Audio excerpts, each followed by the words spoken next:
مشاهدينا الكرام، أهلا وسهلا بكم في حلقة جديدة من برنامجكم قصص كافيه. حلقة جديدة، ضيف جديد، وقصتنا لليوم راح تكون مع الدكتور يزن الهلسة. أهلا وسهلا فيك يزن، شرفنا. دكتور يزن، خلينا نشربك بالبداية قهوة. تفضل عند الأستاذ يزن.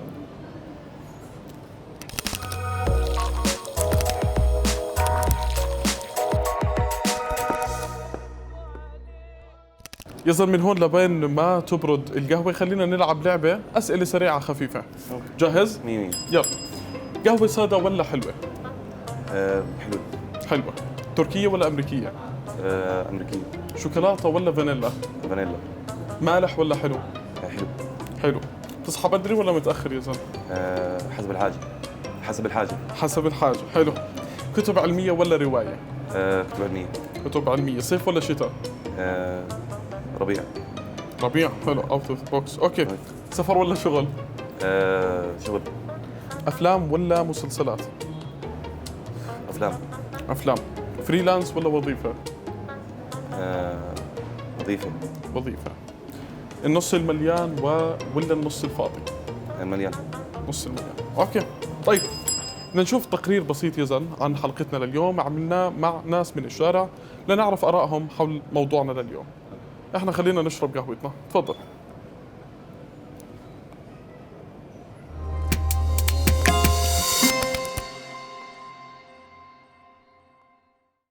ما بعرف إذا هم بيعني الناس أو بس إنه الصحبات وقصص الصحبات مثل زي هيك. ممكن الموت، موت حدا قريب علي هو أثر علي سلبيا يعني بالنفسية.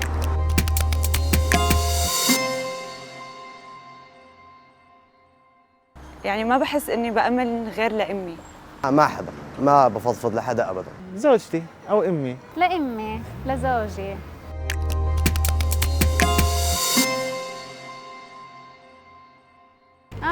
والله كلنا بدنا دكاترة نفسية، بس المشكلة نظرة المجتمع للدكاترة النفسيين، واللي بيروح عند دكاترة نفسيين بصيروا يقولوا مجنون ومش عارفة ايه. طبعا ما في مشكلة، يعني أنت زي ما بتروح على الدكتور لما تكون موجوع جسديا، نفس الفكرة، يعني مش عيب ولا غلط إنك أنت تروح على دكتور نفسي.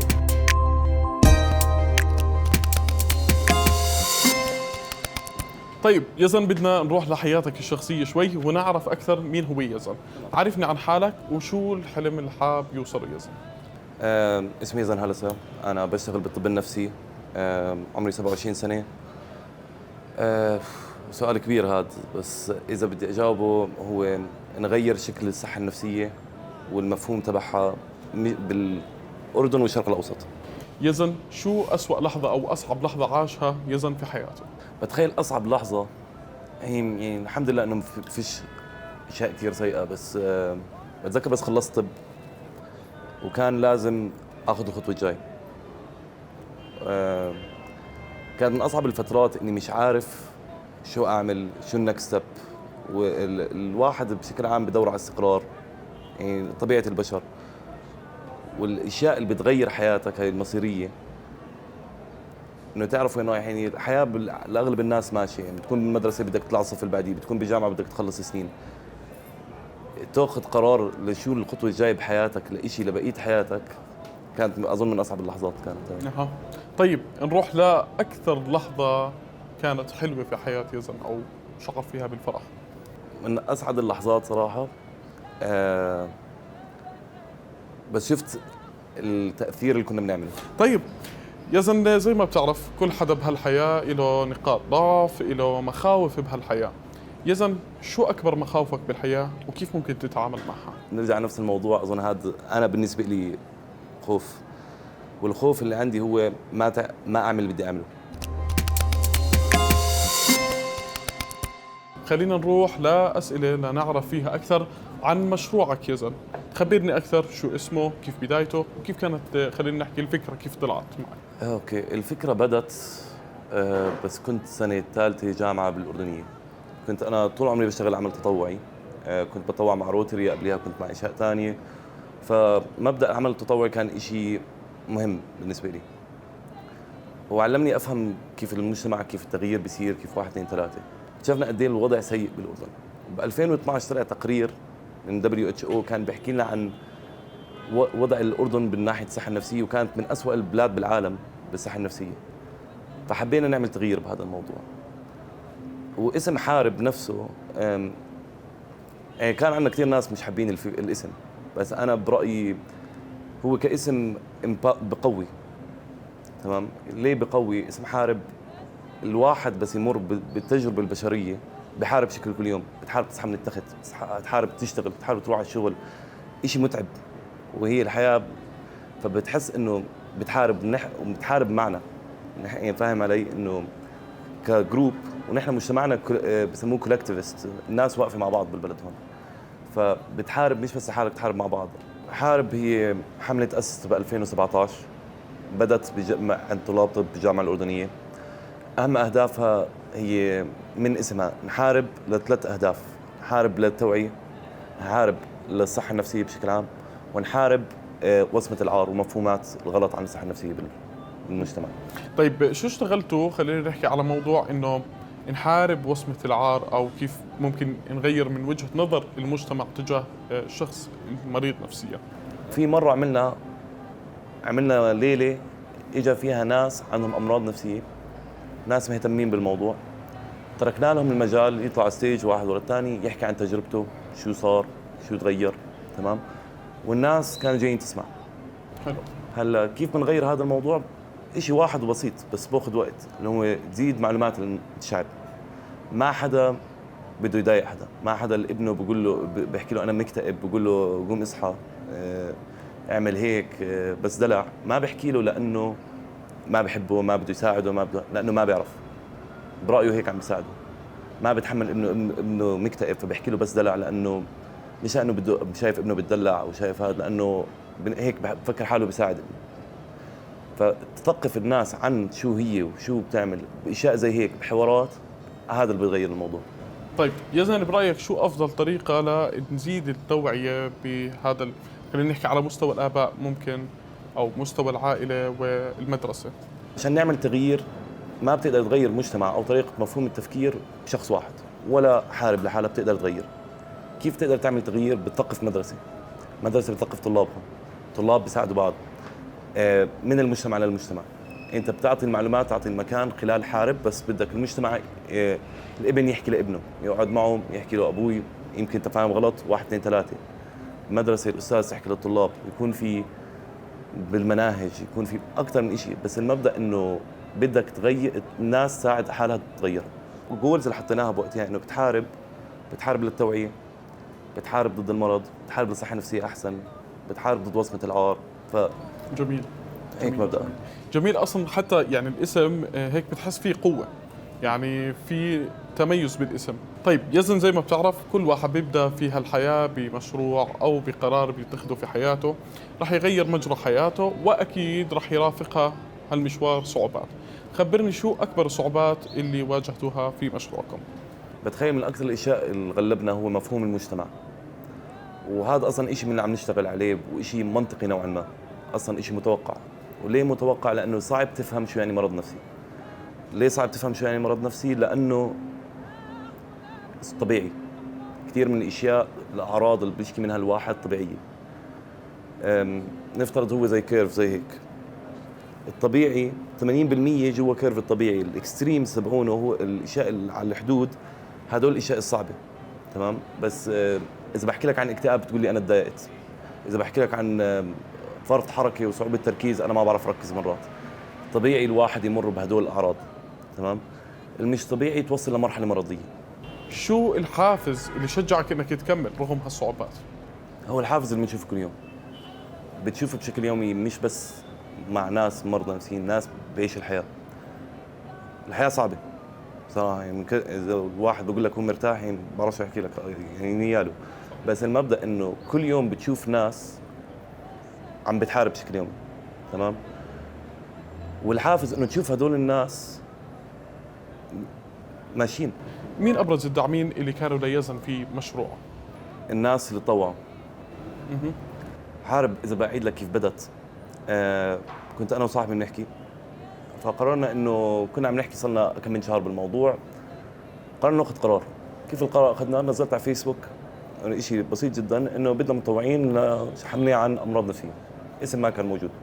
تمام. بيوم وليله 250 واحد بعت لنا. واو. فاهم يعني هذا دليل مش بس انه انا شايف، انت شايف، ولا واحد متخصص شايف انه في مشكله بالموضوع. الشعب شايف، كل حدا شايف انه في مشكله بالموضوع، والناس كانوا بدهم يشتغلوا. الناس بدها تساعد بعض. بعيد لك عن مبدا المجتمع تبعنا مجتمع كولكتيفست. صحيح، ويمكن هاي على فكره من ميزات مجتمعنا. طيب يزن، اكيد صارت معك قصص كثير، انتم كنتوا عم تتعاملوا مع مختلف الفئات من المجتمع. ممكن تخبرني عن قصه ايجابيه صارت معك اثناء هالرحله تركت اثر بيزن؟ بدينا في واحد من الاشياء اللي عملناها مره، احنا نوضح فكره انه المرض النفسي موجود عند ناس، بس ضروري يكون مبين، مش فيش شيء واحد بخلي الواحد انه هذا مريض نفسي. فايش كنا عملنا؟ رحنا على 6-7 مناطق حوالين الاردن، حطينا 2 قاعدين قبال بعض، تمام؟ واحد منظره أوعية مش نظيفة، مبين مكتئب، محطوط مبين كأنه كان بيبكي أكثر من شيء. واحد قباله لابس بدلة ومرتب وهيك، أموره تمام. وراهم وكانوا واقفين قاعدين بس قبال بعض، وبيختلطوا مع الناس اللي بتمشي. يعني بيحكوا مع الناس هم ماشيين بهذا. كان ورا الكرسي زي صاين مكتوب عليها أنا عندي اكتئاب. فانه المبدا انه في شكل معين. كان في جنبهم حدا من كليه الطب بالجامعه الاردنيه فولنتير قاعد بيشرح هدول الاشياء اللي بدنا نوصلها بعد ما الشيء اللي كان يصير. اوليتها صراحه اغلب الناس كانوا بتخوتوا، تمام؟ بس بدينا اليوم كان كثير ناس بيمزحوا، مش ماخذين الموضوع بجد. باخر اليوم كن تقريبا في اقلها فوق ال 10,000 واحد بهدول 6 محلات فرجة انترست بالموضوع، عمل شيء، عمل حركه، شيء بسيط زي فولو نحكي، شيء زي حكى لناس ثانيين. كانوا اوليتها ناس يجيبوا يحكوا لاصحابهم عن الموضوع، ونلاقي ناس حكوا لنا نيجي. يزن، بدي تخبرني اكثر عن الفئات اللي قدرتوا تستهدفوها، او خلينا نحكي كانوا مستفيدين من فكره حارب. نحكي فئه واحده زي ما حكيت لك، مركزين على المجتمع، لا يعني انه وبس. كنا نشتغل اكثر من فئات، كنا نروح من قرى لمولات بعمان. فئه انا برايي اشتغلنا معها بطريقه كثير منيحه، هم كانوا من عمر تحت ال 18. ليش؟ لانه سهل نوعا ما، سهل توصل هدول الناس. ليه سهل توصل هاي المجموعه؟ لانه كان في مدارس، بالمدارس تقدر تروح متجمعين هذا الهدف، بتقدر تلاقي لبعدين نحكي متابعه من معلمين من اكثر من شيء، بتقدر ترجع للسنه اللي بعديها بكون نفس الطلاب عندهم فكره شيء. فمن احسن الفئات اشتغلنا معهم بهاي الناحيه. طيب يزن، انتهينا من الاسئله عن مشروعنا، لكن بدنا نعرف اكثر عن مستقبل المشروع. شو الفيجن او الرؤيه لمشروع حارب؟ خبرني اكثر. المبدا اللي بدنا نحاول نوصله هو يصير مبدا حارب بعد 15 سنين، يصير في بكل منطقه، مثلا بعمان، بإربد، بالكويت، اكثر من شيء يكون له مركز للمجتمع. مركز المجتمع هذا المركز نفترض بعمان، بروح بغطي المدارس بعمان، بيعطي توعيه للمدارس، بيعطي دعم. بنعمل مثلا زي كلب جوا المدرسه لطلاب كيف هم يعملوا تغيير بمدرستهم. بندعم هذا الكلب بالمجتمع، بصير اكثر بالشركات. لو ممكن اطلب منك تلخص لي هالتجربه، شو اثرت في يزن؟ قديش كان لها اثر في حياتك كيزن؟ اثر كبير لسبب واحد. انت اي واحد بتخيل، مش بس انا، اي واحد راح يجي عندك راح يكون عنده هذا الاشي صاير معه، شاف اللي عمله، التغيير، تشوف انه بتقدر تغير وانه الوضع بتغير. يزن، يعني انت ما شاء الله عليك بلشت مشروعك وانت شاب، واحنا برنامجنا شبابي وهدفه انه كمان نوصل نصيحة للشباب.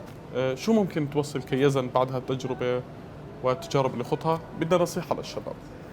إذا بعطي نصيحة واحدة، هو أنا هذا واحد من الناس علموني بالطب النفسي كثير، حكى لي إياها أكثر من مرة ومصر عليها، اللي هو الفكرة مش بالحدث، كيف تتعامل مع الحدث، كيف منظورك للحدث، شو راح تعمل بعدين.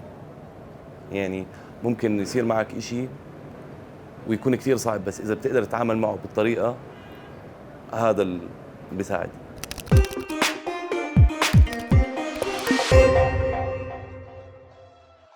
احنا خلصنا فقرة الأسئلة، بدنا ننتقل لآخر فقرة في الحلقة.